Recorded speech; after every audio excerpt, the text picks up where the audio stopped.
trưa mình ghé ở đây ăn nè ha. Chỗ này thấy là rất là tấp nập, rất là nhiều người, nhất là người có xe ô tô xuống đây ăn nè, cũng rất là ngon, nổi tiếng, cho nên mình vô thử ha. Mới ha, ăn chuối nè, với ớt nước mắm nè. Trái cây. Nè, nồi mắm nè. Ở đây Long Xuyên, An Giang là chuyên về nấu mắm, rất là ngon luôn, quá chị thơm. Rồi còn thịt heo quay nữa nè. Nấu mắm Long Xuyên ở ngay chỗ cây dừa, nhà hàng cây dừa, ngay ở trên đường ha, ngay trên đường đây nè. Ở bên kia có một chỗ siêu thị rất là lớn, trong quán nữa đông thì đông luôn, quá trời cá, quá trời. Các bạn Nancy đang ngồi trong quán cây dừa ha. Đây là có một món đặc sản ở đây, ở Long Xuyên An Giang nè. Đang ở trên đường vô trong đây ăn lẩu mắm ha, rất là ngon, thơm. Nếu mà các bạn quen ăn mắm á thì ở đây là rất tuyệt vời. Nhưng mà nếu mà không có ăn mắm được á, cái mùi nó nặng lắm cho nên chắc chịu không nổi đâu. Nhưng mà Nancy rất là thích khám phá, để thử nha. Ăn phải chấm với mắm me nè mới ngon, rất là khẩu vị rất là ngon hết, ngọt dai và ngọt giòn dai và rất là fresh, tươi, rất là tươi luôn, ngọt lắm. Sau khi ăn uống xong xuôi thì tụi Nancy tiếp tục hành trình đi lên núi Cấm. Và các bạn cũng thấy đó, ở trên đường đi lên núi Cấm thì cũng có rất là nhiều nhà vẫn còn xẹp xoạc lắm, chưa có được khai trang lắm. Người ta lấy cái cây trái thốt nốt, người ta phải chế biến ra thành bột để mình làm nước uống được. Để hồi nữa mình thử coi cái trái nó ăn như thế nào. Hôm nay là lần đầu tiên Nancy có dịp tới tham quan vùng Thất Sơn, dân gian của mình thường gọi là vùng Bảy Núi, là vùng đất giáp biên giới với Campuchia thuộc tỉnh An Giang. Nơi đây cư ngụ của 7 núi rất là linh thiêng của vùng đồng bằng sông Cửu Long. Và ở vùng núi này có rất là nhiều câu chuyện tâm linh bí ẩn, và Nancy cũng rất là tò mò và muốn được đặt chân tới đây một lần cho biết. Có người nói núi Cấm là Tây Phương Cực Lạc của cõi Ta Bà, và ở đây sẽ được tổ chức hội Long Hoa. Bên cáp treo bên núi Cấm. Đây là một trong những ngôi chùa Biểu Sơn.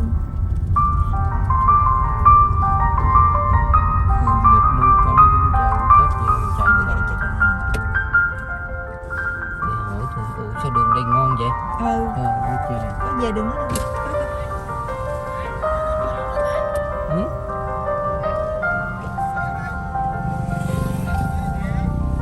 Nói sao? Vô chùa đậu đỡ thu phí. Mà vô chùa đậu rồi đi bộ à? Đi bộ hả? Trời ơi. Mấy anh đó tự chở vô đúng không? Chở vô cũng phải trả tiền vậy. Trời cũng như không.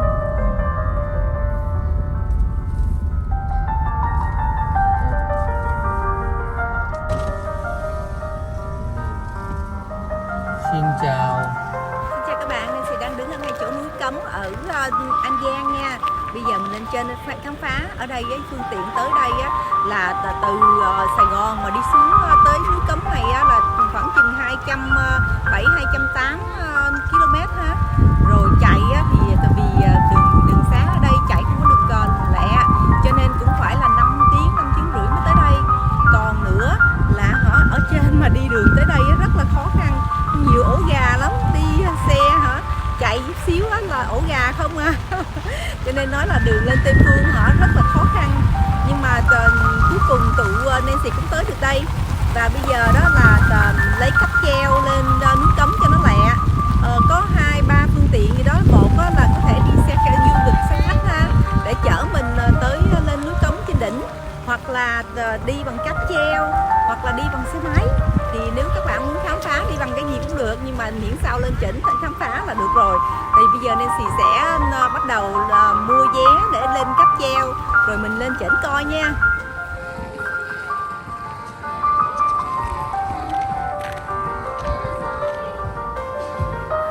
Đây là bảng giá của núi Cấm ha. Nếu mà mình lấy cái cáp treo lên thì có 2 loại vé khác nhau. Cái mà vé được đó là 120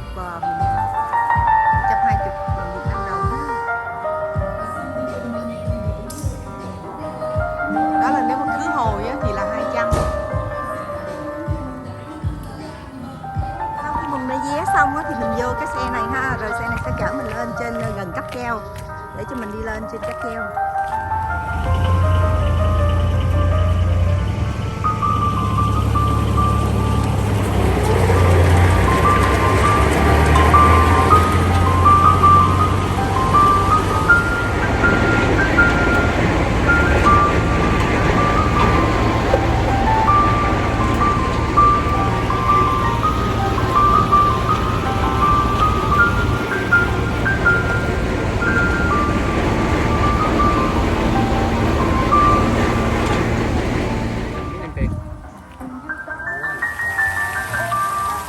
Tới cáp treo núi Cấm, bây giờ mình lên trên núi nha. Nó đi sớm có khu đi chơi luôn nè, Nguyễn Nhân Tạo rồi ván trượt xoáy ốc gì đó. Không có thời gian lên bầu bầu đi về.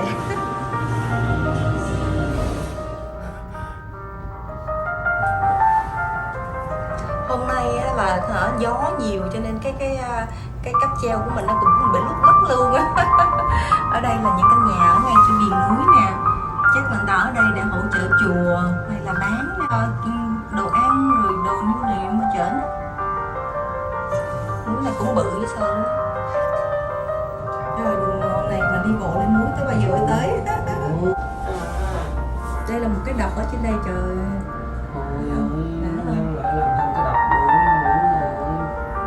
Vậy là giờ là có nước riêng luôn nè. Càng lên đây nó càng núi càng to ra, nó kêu là ô cha mẹ. Núi này đẹp hơn ở thực sự núi Cấm đẹp hơn, vĩ hơn, nhìn cảm giác như hồ trên núi đây. Hồ trên núi đừng có tưởng là ở Gia Lai mới có nha. Ở miền Tây. Nancy đang đi cáp treo lên núi Cấm nha. Ở đây có 4 phương tiện ha, đi bằng xe khách, xe thường á, xe tư nhân thì họ không cho lên, nhưng mà đi bằng xe khách hoặc là đi bằng xe ôm, đi bộ hoặc là đi cáp treo thì Nancy không có nhiều thời gian cho nên đi bằng cáp treo cho lẹ. Mà ngày hôm nay đó ở trên đây trời cũng âm u và nói chung là cũng khá lạnh, gió mát đó. Mà lên tới đây thì tại nhiều gió đó cho nên cái cáp treo của mình nó lung lay vậy nè. Ở đây có một cái hồ Thanh Long, người ta cái hồ này đó là được nhà tài trợ ở của nhà băng và người ta đắp lại nó để lấy nước ở đây dùng đó, nguyên cái đập ở đây nè, ở trên đây. Rồi đi cáp treo lên đây cũng xa đó nha, trời ơi, nếu mà đi xe máy hay là gì cũng tốn thời gian á. Tại đi cáp treo từ nãy giờ lên tới đây là cũng 10-15 phút đó ha. Đường ở bên đây thì người ta cấm xe tư nhân chạy lên nên phải lấy xe khách ôm hoặc là xe ôm, nên chị không có thời gian cho nên đi cáp treo cho lẹ. Trên núi nè, chốt lên núi mà vẫn có dân cư ở đông ơi là đông luôn. Đây. Núi này nó có 2 cái hồ luôn. Có trái trồng hoa màu trên đây luôn á. Wow, hay ha. Trồng rau củ rồi luôn. Y như ở dưới kia đó, đất rất là tốt. Mình đúng là phải đi nhiều mới biết được nhiều. Vậy là người ta ở trên đây luôn. Ở trên đây đông lắm luôn. Anh nói là 10 năm về trước mà trên đây là đã có 500 hộ dân rồi. 500 hộ mà bây giờ thì chắc có phải nhiều hơn gấp bao nhiêu luôn rồi, nhiều lắm luôn rồi. Thì mình có hỏi là người đó giống như là trồng chuối nè, trồng rau, trồng măng tre nè, rồi trồng hoa màu làm rẫy đồ trên đây luôn. Đó, có đường đi lên đi xuống. Ở trên chót núi Sam mà cũng giống y như là một cái thị trấn nhỏ nhỏ nằm trên đỉnh núi vậy. Công nhận thiệt. Mà không khí trên đây lạnh nha, lạnh ơi là lạnh luôn. Cảm giác đối với là mát. Thì cảm giác như là ở Đà Lạt vậy đó. Công nhận thiệt. Chưa bao giờ, đúng là lần đầu tiên mình đến núi Sam, mình trải nghiệm được cái không khí ở đây y như là mình lên trên Đà Lạt.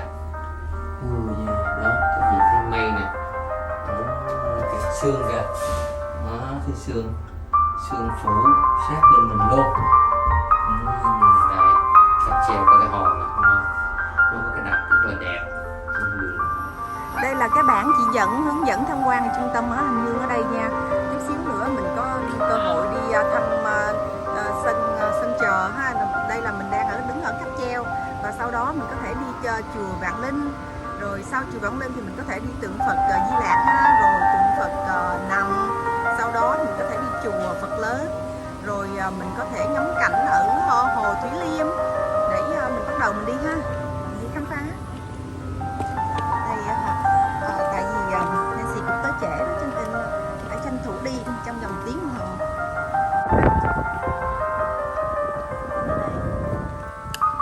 Xa lắm hả?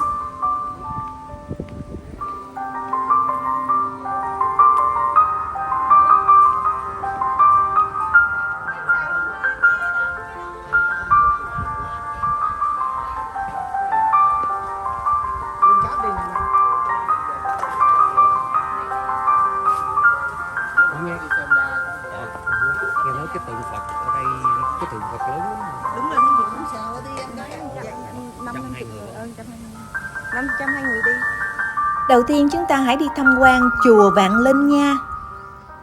Chào các bạn đã đến chùa Vạn Linh, và ngôi chùa này nằm trên một sườn núi rất là thoang thoảng, có hoa kiển tươi tốt quanh năm luôn, tạo nên một phong cảnh vừa thơ vừa thiền rất là thoải mái. Ban đầu nơi này có tên gọi là chùa Lá Bưởi, và lúc đó không gian rất là đơn sơ với mái tranh lợp lá vậy thôi. Và nhờ người dân thập phương đến đây để chiêm bái, tham quan, chùa ngày càng được xây dựng khang trang hơn và trở thành một điểm du lịch nổi tiếng như ngày nay. Như các bạn cũng thấy đó, phong cảnh ở đây rất là thanh tịnh luôn và có rất là nhiều tượng đẹp. Ở ngay bên cạnh chùa đó là có những cái vườn như vậy nè, thì tự trồng để tự lập cánh sinh vậy đó. Và trên kia có tu viện ha.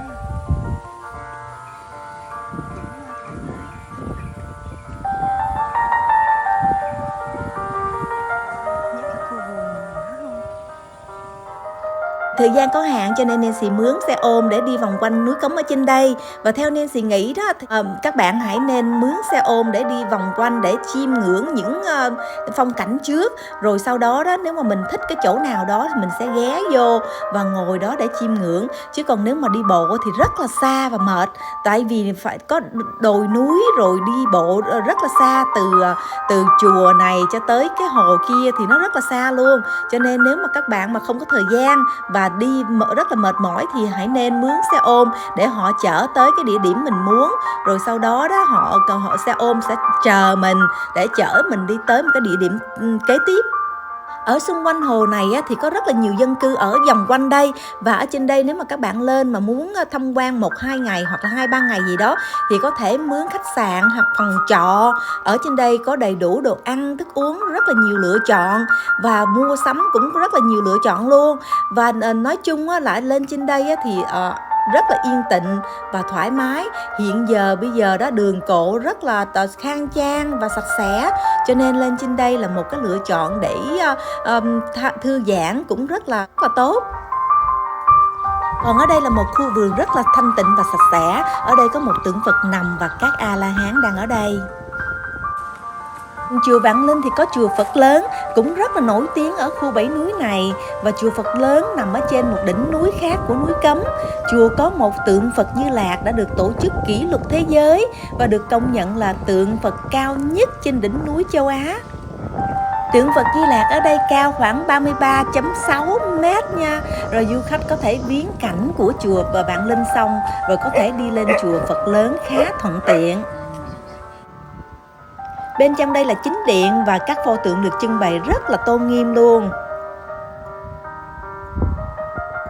Ở bên ngoài của chùa Phật Lớn thì các bạn có thể thấy hồ Thủy Liêm rất là sang trọng và sạch sẽ. Nói chung là nguyên cái phong cảnh ở đây rất là yên tĩnh. Đây là một địa điểm các bạn có thể lên đây trải nghiệm thanh bình và nhẹ nhàng và quên đi những khó khăn trong cuộc sống của mình hàng ngày.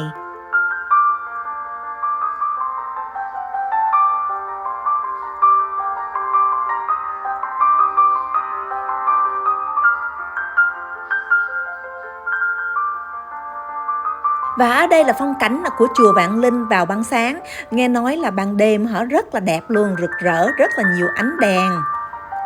Dân cư sống ở trên núi này dựa vào thu nhập của du lịch là chính, cho nên hy vọng là có nhiều du lịch tới đây để cho họ có thể có nhiều thu nhập hơn. Vì thời gian có hạn cho nên Nancy phải hấp tấp để đi về cáp treo để xuống núi trước khi đóng cửa.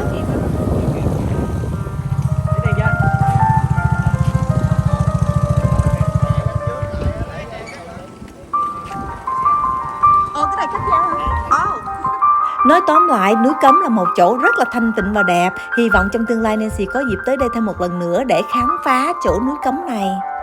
Cảm ơn các bạn đã đón xem. Nếu thấy hay thì hãy đăng ký kênh của Nancy nhé và cho Nancy một like. Xin cảm ơn nhiều và xin hẹn gặp lại. Bye bye.